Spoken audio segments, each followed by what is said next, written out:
sangat menyayat hati, membuat kita teringat bahwa merdeka.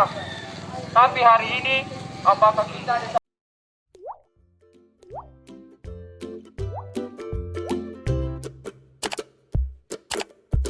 anggota Dewan selaku wakil rakyat tidak memberikan bukti-bukti bahwa dia betul-betul adalah wakil rakyat. Amanah yang diberikan oleh rakyat untuk menduduki rumah rakyat, tapi sampai sekarang bukti tidak masyarakat Desa Paku turun untuk memberikan aksi demo damai untuk sementara. Untuk mengundang untuk memberikan perhatian dari pihak pemerintah dengan anggota DPR.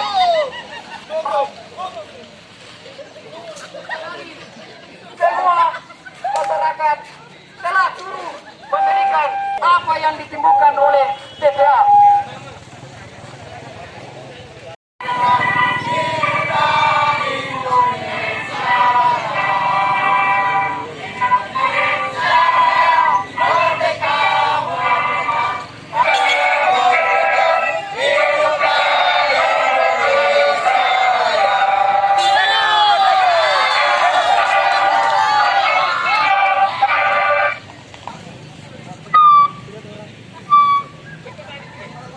Yang dimana ketika kita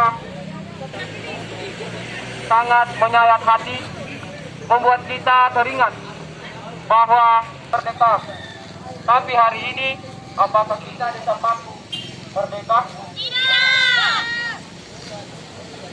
Dikarenakan, ya kembali lagi masalah TPA. Hari ini kita sangat resah dan betul-betul sangat resah dikarenakan 10 tahun TPA Paku beroperasi. Tapi saya ingin tanya kepada masyarakat, dampak apa yang diberikan kepada kita, Pak? Keburukan. Kita telah mendengarkan bahwa dampak yang diberikan adalah dampak yang negatif. Siapa yang tahan ketika kita ingin melakukan makan malam bersama dengan keluarga dan tiba-tiba kita diserang oleh bau yang begitu menyengat sehingga kita tinggalkan meja makan itu. Dan kita bisa melihat bahwa pengelolaan di dalam TPA tidak ada,